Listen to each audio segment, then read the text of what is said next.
Rasulullah Sallallahu Alaihi Wasallam bersabda di dalam hadis yang diriwayatkan oleh Imam Bukhari dan Imam Muslim, "Ya'ti 'alan nasi zaman la yubali mar'u ma akhadha minhu, aminan halal aminan haram."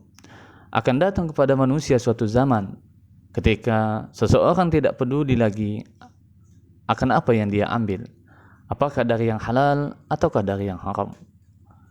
Jika kita memperhatikan hadis ini baik-baik, maka kita akan mendapatkan fakta yang mengejutkan bahwa bisyarah yang disampaikan oleh Rasulullah SAW 14 abad yang lalu, hari ini sepertinya sudah menemukan momentumnya. Bagaimana kemudian kita melihat hari ini manusia tidak lagi peduli dari mana dia mendapatkan hartanya, apakah dari yang halal ataukah dari yang haram. Bahkan saking tidak pedulinya mereka dengan harta yang mereka dapatkan, bahkan sampai ada ungkapan, jangankan untuk mencari yang halal, yang haram pun susah. Ungkapan seperti ini menunjukkan bahwa hari ini manusia tidak lagi mempedulikan dari mana dia mendapatkan harta. Yang penting mereka mendapatkan harta. Yang halal dimakan, yang haram pun dimakan. Bahkan ada istilah yang mengatakan halal haram hantam. Na'udzubillah min dzalik. Sebagai seorang muslim, kita tidak boleh kemudian mengambil ungkapan ini atau menggunakan ungkapan ini apalagi meyakininya. Seorang muslim yang baik selalu taat kepada Allah SWT dan terikat dengan hukum-hukum Allah SWT. Maka peringatan Rasulullah SAW yang disampaikan 14 abad yang lalu harusnya menjadi perhatian dan peringatan bagi kita semua orang-orang yang mengaku beriman kepada Allah dan Rasul-Nya, agar betul-betul memperhatikan dari mana dia mengambil hartanya. Karena halal dan haramnya harta yang kita dapatkan betul-betul ditentukan dari pemahaman kita terhadap syariat Allah SWT. Di dalam hadis lain, Rasulullah SAW menjelaskan, "Ya'ti 'alan nasi zaman ya'kuluna riba, faman lam ya'kulhu asabahu min gubarih." Sungguh akan datang di tengah-tengah manusia suatu masa ketika tidak seorang pun di antara mereka yang tidak memakan harta riba. Siapa saja yang berusaha untuk tidak memakannya, maka ia tetap akan terkena debu ribanya. Na'udzubillah min dzalik. Kalau hari ini kita lihat hadis ini, maka kita bisa pastikan bahwa hadis ini telah terjadi di zaman sekarang, di mana ketika sistem ekonomi berbasis dengan aktivitas-aktivitas ribawi, maka mau tidak mau kita kemudian harus mengambil riba. Tapi sebagai seorang muslim yang taat kepada Allah, harusnya kita berusaha sekuat tenaga agar semua aktivitas kita terbebas dari riba.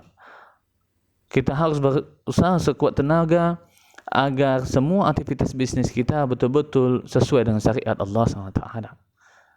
Dan kita juga harus kemudian berusaha sekuat tenaga untuk menjauhi riba sejauh-jauhnya. Karena ketika kita mulai bersinggungan dengan riba, ketika kita mulai mengambil riba, berarti ketika itu kita sedang memandangkan perang dengan Allah SWT.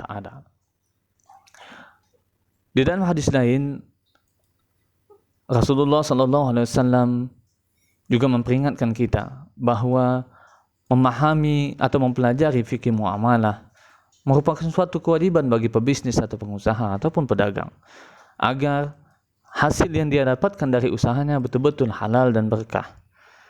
Karena ketika kita tidak memahami bagaimana kemudian Islam mengatur masalah perdagangan dan bisnis, maka kita bisa dipastikan akan terjerumus ke dalam lembah riba.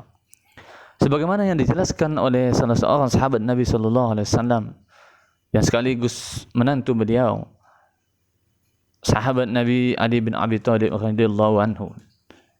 Beliau menjelaskan dan memperingatkan kepada kita yang hadis ini atau asar ini harusnya bisa menjadi pelajaran bagi para pedagang, pebisnis maupun pengusaha. Ali bin Abi Thalib mengatakan, "Man tajara qabla an yatafaqqah ikhtatama fi riba, thumma irtatama."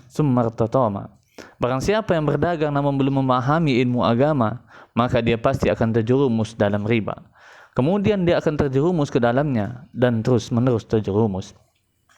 Ini peringatan dari sahabat Nabi Ali bin Abi Thalib radhiyallahu anhu yang memperingatkan kita agar siapapun yang ingin memulai bisnis, berdagang atau berusaha, maka hendaklah dia memahami ilmu agama, terutama yang terkait dengan fikih muamalah, agar aktivitas bisnis dan perdagangan yang betul-betul sesuai dengan syariat Allah. Karena jika kita tidak memahami agama Allah, tidak memahami fikih muamalah, maka kata Ali bin Abi Thalib, kita pasti terjerumus ke dalam lembah riba. Dan kita mengetahui bahwa dosa riba adalah dosa besar, dan salah satu dosa yang paling kecil dari mengambil riba adalah seperti seorang laki-laki menzinai ibunya sendiri. Na'udzubillahi min dzalik. Bahkan sampai-sampai Amirul Mukminin Umar bin Khattab, yang kemudian dikutip di dalam kitab Al-Mughni Al-Muhtaj juz 6 halaman 310, Umar bin Khattab kemudian melarang siapapun berjualan di pasar Madinah sampai dia memahami betul seluk-beluk riba. Umar bin Khattab mengatakan, la yatajir fi sukina, janganlah seorang berdagang di pasar kami, di pasar Madinah, illa man faqiha aqla riba, sampai dia paham betul mengenai seluk-beluk riba. Beberapa hadis di atas yang telah dijelaskan menjadi peringatan bagi kita semua, khususnya para pedagang, para pebisnis, para pengusaha, agar betul-betul kemudian memahami fikih muamalah, memahami bagaimana harusnya membangun bisnis di dalam Islam. Karena ketidaktahuan kita terhadap fikih muamalah, fikih bisnis akan menyebabkan kita terjatuh ke dalam lembah riba. Dan apabila kita sudah bersinggungan dengan riba, berarti kita sedang menentang perang dengan Allah dan kita menggali kuburan kita sendiri. Na'udzubillah min dzalik. Jika Anda merasa video ini bermanfaat dan Anda ingin membantu dakwah agar semakin banyak para pebisnis dan pengusaha memahami bisnis syariah, silakan like, comment, share, and subscribe. Barakallahu fikum. Syukran jazakumullah.